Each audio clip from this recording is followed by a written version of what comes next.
Baik. Assalamualaikum warahmatullahi wabarakatuh. Waalaikumsalam warahmatullahi wabarakatuh. Warahmatullahi wabarakatuh.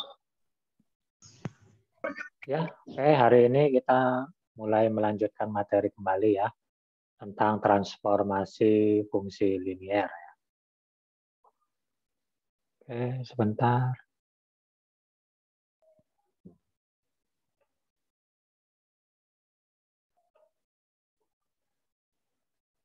Slide-nya sudah terlihat? Sudah, Pak. Sudah, Pak.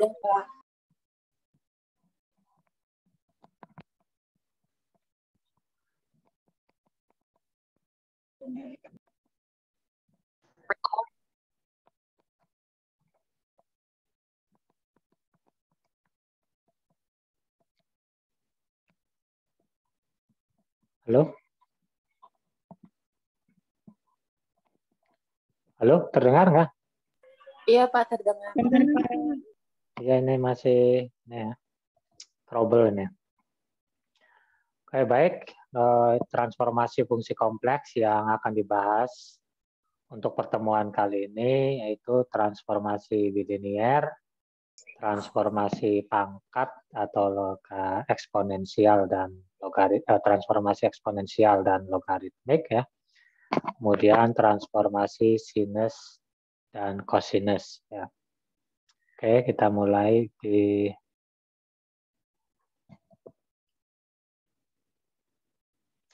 ini transformasi bilinier ya.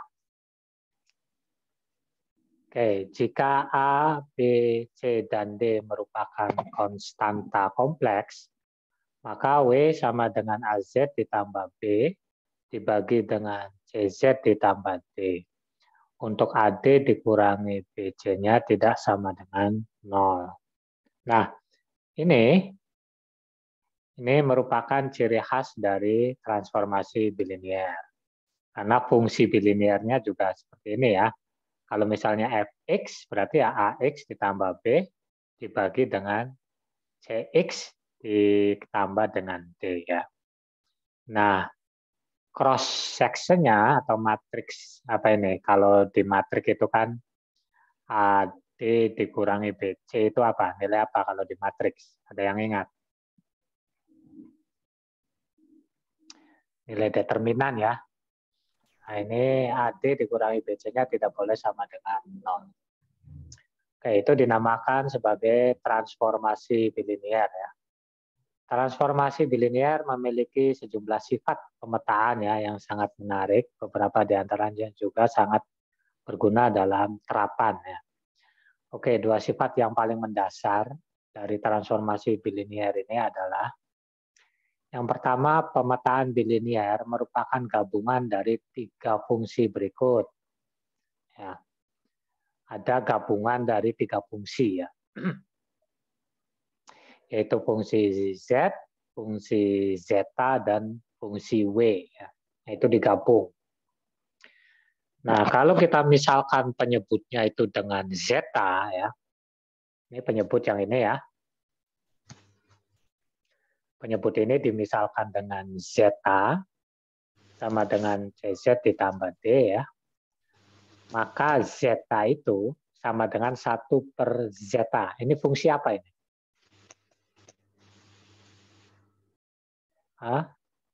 Ada yang tahu? Zeta sama dengan 1/zeta fungsi apa? Halo? Robiah ini gimana Robiah? Belum tahu, Pak. Zeta dibagi 1/zeta fungsi apa? Nggak tahu. Belum Z sama dengan, ya oke. Kalau Z sama dengan 1/Z, fungsi apa?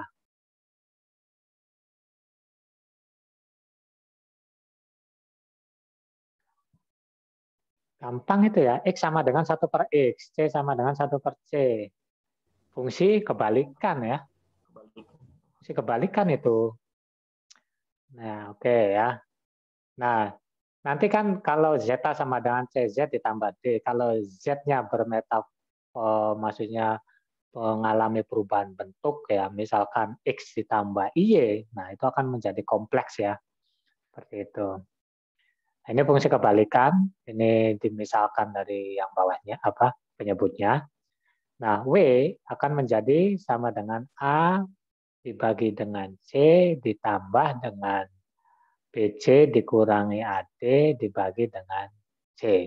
Ya, ini merupakan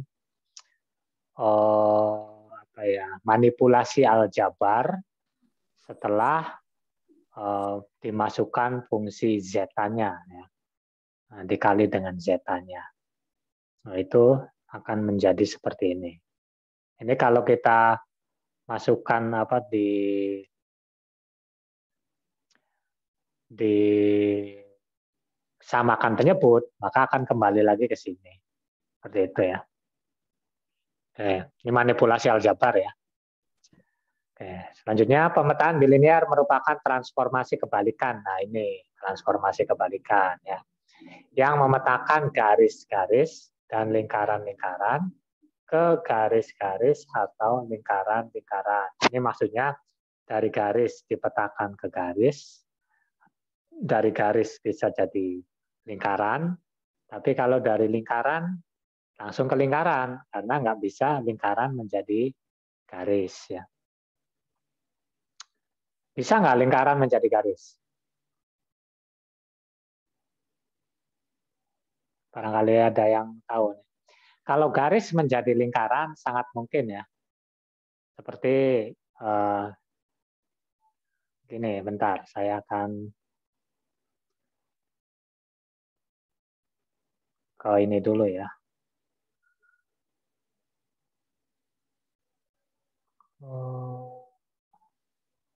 Waterboard, whiteboard.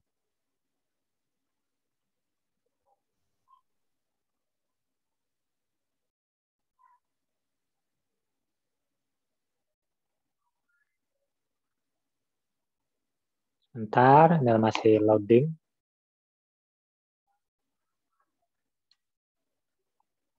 Oke.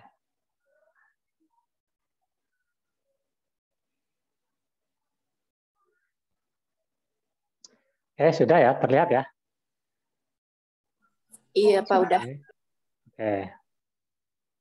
Nih. Kalau misalnya ada lingkaran, ya. Nih, ditransformasi.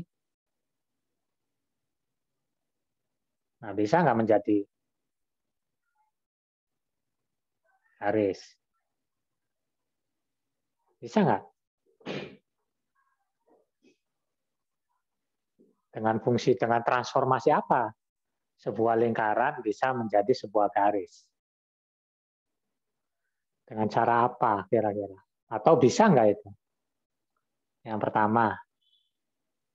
Yang kedua, ada sebuah garis. Ya. Kemudian ditransformasi menjadi lingkaran. Misalnya. Oke. Ya, ada dua contoh transformasi di sini saya mengilustrasikannya ya. Tadi karena dijelaskan bahwa transformasi bilinear itu kan dari garis atau lingkaran ke garis dan atau lingkaran. Gitu. Nah, sekarang kira-kira yang mungkin ini nomor 1 apa nomor 2 itu? Apakah lingkaran bisa bertransformasi menjadi garis? Atau garis bisa bertransformasi menjadi lingkaran atau kedua-duanya atau salah satunya? Mana yang benar ini? Yang kedua. Yang kedua.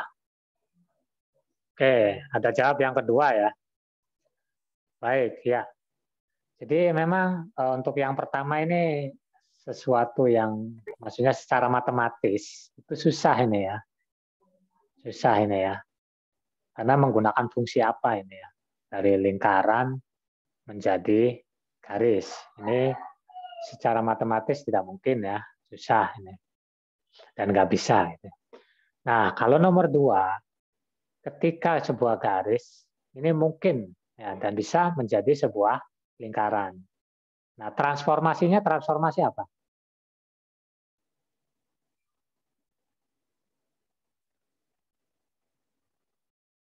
Ya yang jelas bisa dirotasi kan ya. Si garis ini diputar sebanyak sejauh apa ya? Diputar sejauh ya. Oke. Misalkan berapa derajat? Kalau 360 derajat berarti dia akan menjadi lingkaran penuh. Ya. Kalau garis ini dirotasi sejauh 300 atau sebesar 360 derajat, kira-kira menjadi apa lingkarannya? Seperti apa lingkarannya kalau garisnya sebegini? Nah, jadinya kayak donat ya. Ini. Iya. Nah, seperti ini nantinya. Ya. Jadi kayak donat itu. Ya. Nah, apalagi nanti kalau diputar lagi terhadap ini, nanti donatnya seperti apa ya? Dimensi 3 gitu nanti.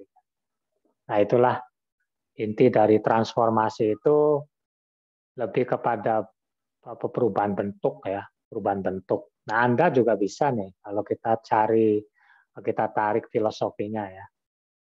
Nah, misalnya Anda mau merubah bentuk menjadi siapa? Nah, caranya dengan transformasi apa? Nah, itu bisa ya. Oke. Kembali ke slide. Oke. Nah, jadi kalau lingkaran ke garis tidak mungkin, tapi lingkaran ke lingkaran, garis ke lingkaran itu sangat mungkin. Ini transformasi bilinier, gabungan dari transformasi kebalikan ya. Oke, kita lanjutkan. Nah, sifat transformasi bilinier dapat dinyatakan sebagai berikut. Bila diketahui sembarang 3 titik berbeda, Z1, Z2, dan Z3 pada bidang Z. Nah, pada bidang Z ada 3 buah titik dan sembarang. Kemudian ada titik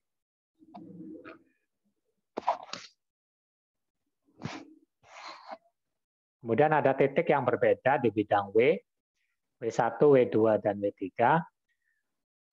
Maka terdapat transformasi bilinier yang tunggal yang memetakan dari ZC ke WC dengan C-nya 1, 2, 3 kita dapat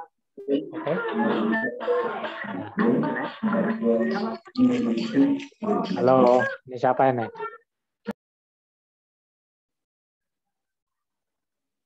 Ini lupa nih CS ini.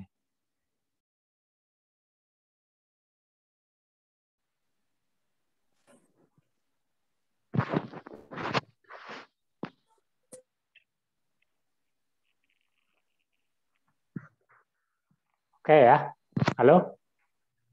Sudah tenang? Udah, Kak. Oke ya. Jadi ini ada 3 buah titik sembarang dari bidang Z dan bidang W, di mana Z itu ada Z1, Z2, dan Z3, sedangkan di bidang W ada W1, W2, dan W3. Maka kita bisa membentuk formulanya itu seperti ini ya. W dikurangi W1, W2 dikurangi W3, W dikurangi W3, W2 dikurangi W1, dan di sebelah kanannya ada Z1 dikurangi Z1, Z2 dikurangi Z3, Z dikurangi Z3, dan Z2 dikurangi Z1. Nah, ini persamaannya ya. Baik, kita lanjutkan lebih jelasnya ke contoh.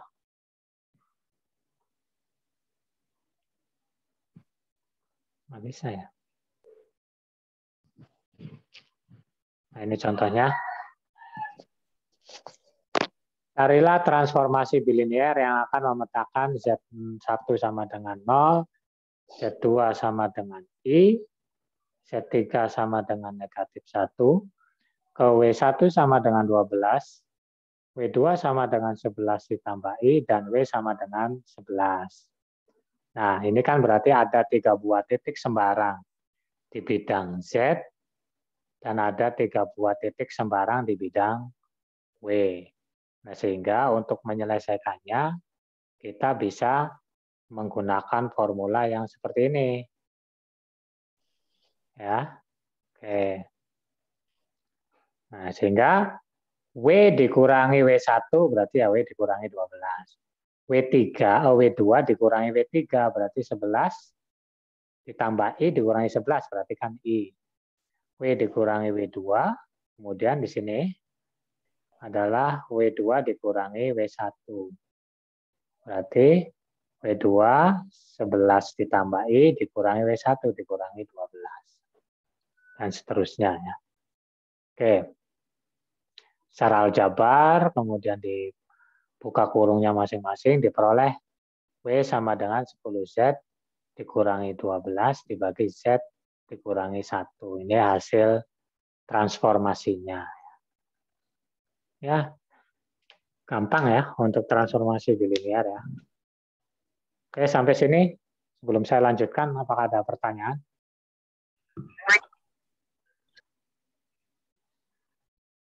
Ini rasa cukup sih, Pak. Cukup ya. Insya Allah paham, Pak. Oke, baik, kita lanjutkan.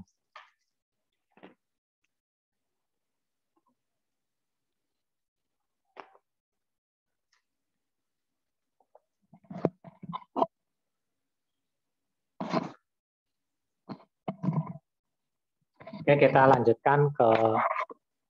lanjutkan ke transformasi eksponensial ya.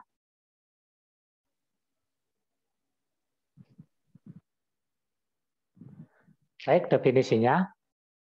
Transformasi eksponensial mempunyai bentuk W sama dengan E pangkat Z ini ya. Eksponen itu ya. Salah ketik ini. Sama dengan E dikali E pangkat X dikali dengan E pangkat Y ya. Oke. Dengan Z-nya adalah X tambah Y. Dengan mensubstitusikan rumus Euler, Y sama dengan Y adalah cos Y ditambah I sin Y, diperoleh W sama dengan E pangkat Z sama dengan E pangkat X tambah E pangkat Y menjadi seperti ini ya. Fungsi eksponennya W sama dengan E pangkat Z. Oke. Saya akan buka ke ini.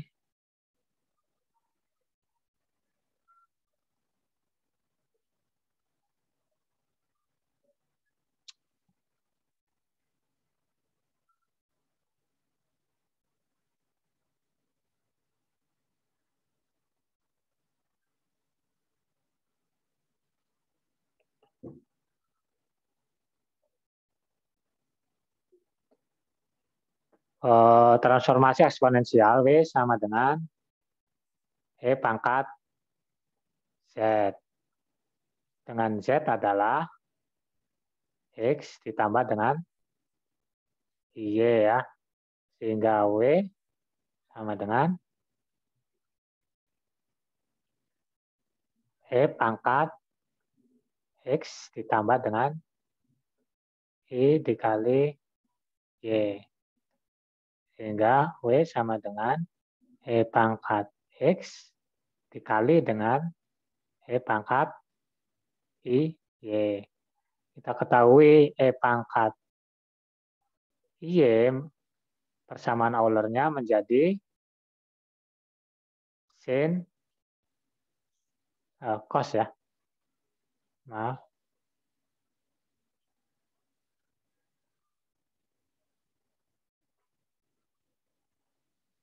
Cos Y ditambah dengan I sin Y. Sehingga W-nya menjadi E pangkat X dikali dengan cos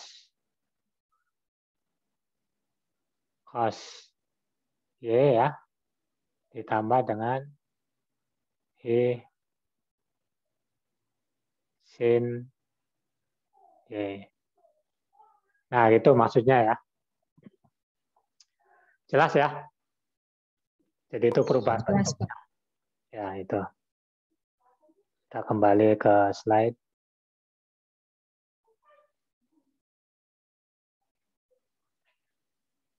Nah, itu ya. Nah, di mana nanti fungsi W-nya adalah E pangkat Z itu ya. Oke, kita lihat contohnya ya.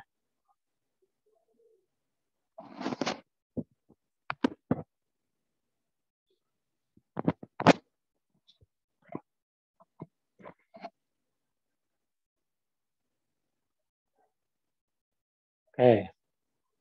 Ini contohnya. Tentukan bayangan garis mendatar Y sama dengan D di bawah transformasi W sama dengan E pangkat Z.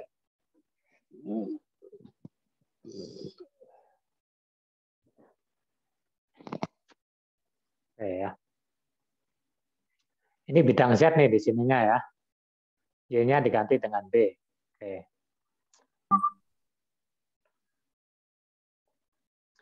Jika W sama dengan E pangkat Z, maka harga mutlak dari W-nya adalah, mohon maaf, E pangkat X ini ya. Jika W sama dengan E pangkat Z, kalau Z-nya dirubah menjadi, apa tuh? Z-nya menjadi X ditambah Y, maka harga mutlak W-nya adalah sama dengan E pangkat X, gitu maksudnya ya. Dan argumen W-nya sama dengan Y. Di harga mutlak di sini untuk menentukan panjang pergeserannya ya. Argumennya itu untuk menentukan besar sudutnya, berapa putarannya. Kan gitu. Setiap titik pada garis yang diberikan berbentuk Z sama dengan X ditambah IB. Kenapa IB nih? Karena Y-nya sama dengan B kan. Nah, bentuk dasarnya kan Z sama dengan X ditambah Y.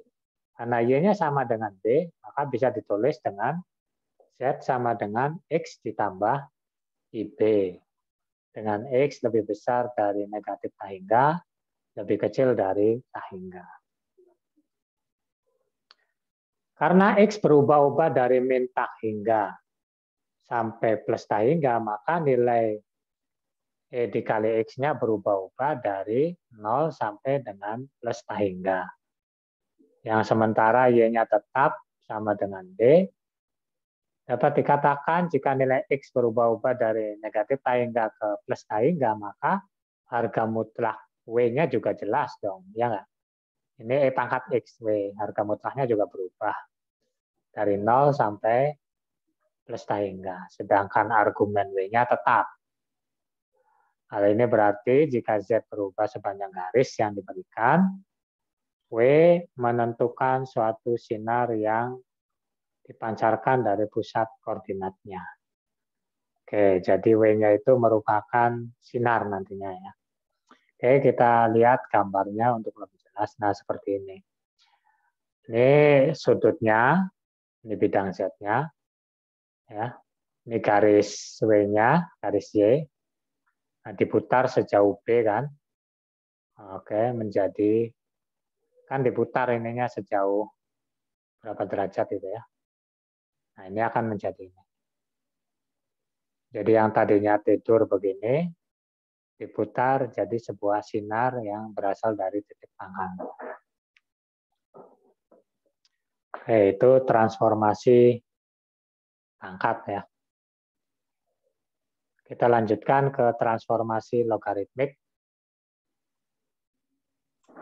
Oke. Kalau ada pertanyaan silahkan.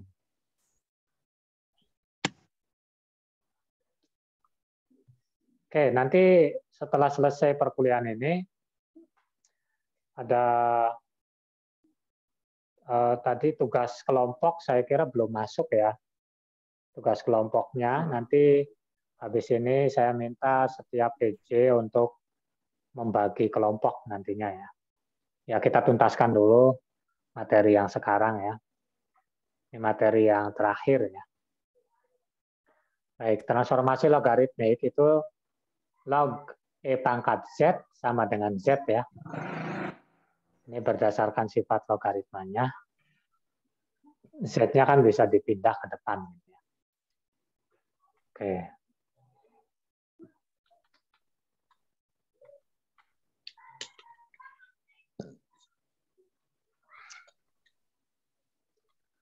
Oke, berlaku untuk semua Z. Sifat ini menyatakan kenyataan bahwa fungsi log Z merupakan inverse dari fungsi EZ. Jika ditentukan EZ untuk setiap Z dan diterapkan fungsi log pada EZ, diperoleh kembali Z secara diperoleh kembali nilai Z-nya. Ya, secara singkatnya dapat disimpulkan bahwa log Z dikali Z meniadakan apa yang dikerjakan oleh E kali Z untuk sembarang Z. Oke, jadi intinya bahwa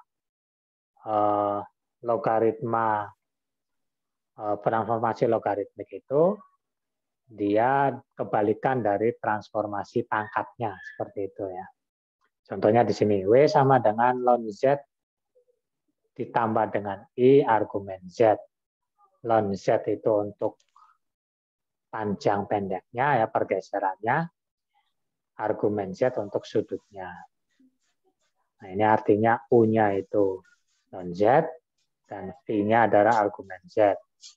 Ya, oke. Nah, ini. Jika Z berubah-ubah pada semua nilai kecuali 0, harga mutlak Z juga akan berubah antara 0 dan A hingga. Begitu juga dengan ln Z-nya ya. Oke, dan seterusnya. Selain itu, karena argumen pokok mempunyai syarat, itu harus berada pada min P dan P, maka didapat P-nya itu adalah negatif P sampai dengan P. Dengan menggabungkan U dan P diperoleh lajur pokok pada bidang W. Jadi ini yang harus diperhatikan untuk transformasi logaritmanya itu adalah pergeseran dan putarannya. Ln Z dan argumen Z-nya itu yang penting. Oke. Jadi sama dengan yang pangkatnya. Hanya bedanya kebalikan dari eksponen. Oke, kita lanjutkan ke transformasi W sama dengan sin Z dan transformasi W sama dengan cos Z. Oke, ini transformasi sinus ya. Pada fungsi W sama dengan sin Z dan W sama dengan cos Z, sin Z dapat diuraikan menjadi sin Z sama dengan sin X cos Y ditambah B sin Y cos X. Ini fungsi hiperbolik ya, gabungan dengan fungsi hiperbolik. Dengan U-nya berarti sin X cos Y, dan B-nya adalah sin Y cos X, kebalikan dari U ya, sudutnya. Persamaan di atas dijadikan pedoman untuk mengenal sifat-sifat pemetaan fungsi sinus. Sin X cos Y dikali dengan B sin Y cos X. Oke. Nah ini transformasi. Itu kalau yang di sini transformasi sin. Kalau yang ini transformasi cos-nya. Pada transformasi W sama dengan cos Z dapat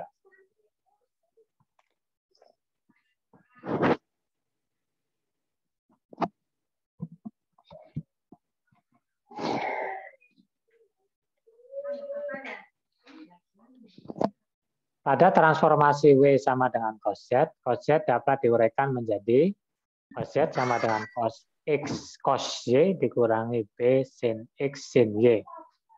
Jadi kalau ingatannya gini aja lah, kalau cos itu cos cos sin sin, kalau Y sin cos cos sin, gitu aja ya.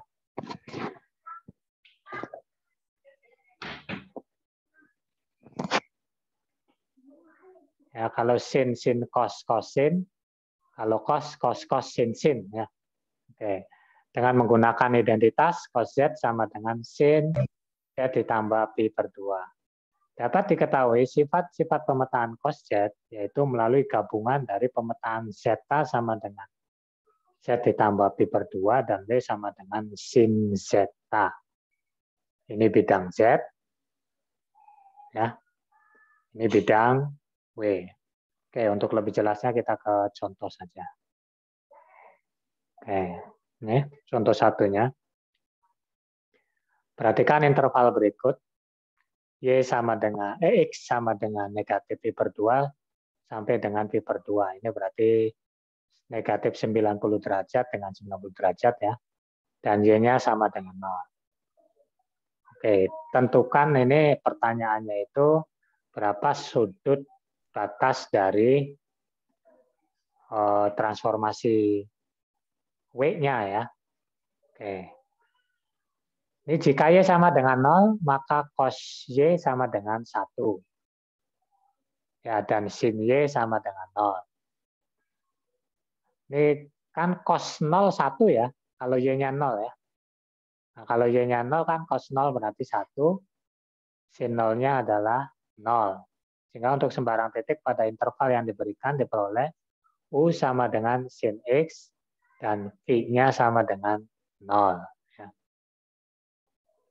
Oke, karena X berubah-ubah antara negatif I per 2 dan I per 2, maka nilai sin X berubah-ubah antara negatif 1 dan 1. Akibatnya W sama dengan sin Z, interval yang diberikan adalah U sama dengan negatif 1 ke U lebih besar sama dengan 1 dan lebih kecil daripada 1 untuk Pi sama dengan 0. Jadi jelas di sini ada perubahan bentuk intervalnya. Yang pertama itu X Pi negatif Pi per 2 Pi per 2 dan ini menjadi negatif 1 sampai dengan 1 di bawah transformasi sin Z. Ingat kalau transformasi sin Z bentuknya ini ya. Sin X cos Y ditambah P sin E sin Y cos X. Karena Y-nya 0 tadi cos 0 berapa? 1. Berarti kalau 1 dikali dengan, nah U-nya kan sin X cos Y. Kalau 1 dikali dengan sin X, berarti hasilnya U sama dengan sin X kan gitu. Nah karena sin Y-nya tadi 0, berarti 0 dikali cos X ya, berarti 0 kan, sehingga V-nya sama dengan 0. Sehingga contoh tadi, memperoleh U sama dengan sin X dan P sama dengan 0. Seperti itu ya.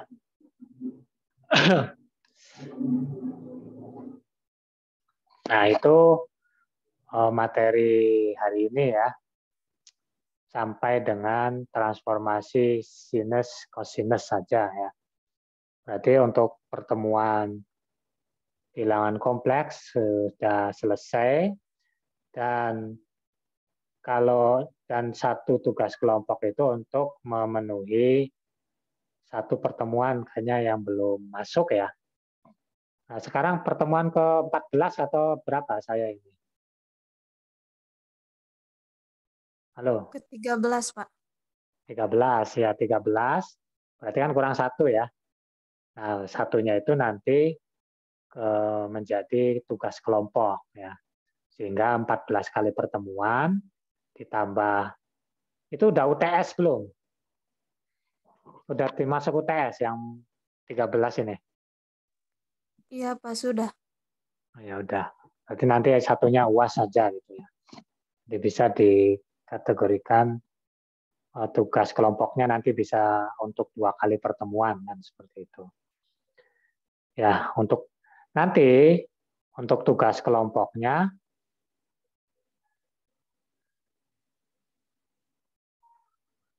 Oke, baik ya. Saya akan menjelaskan untuk tugas kelompoknya ya.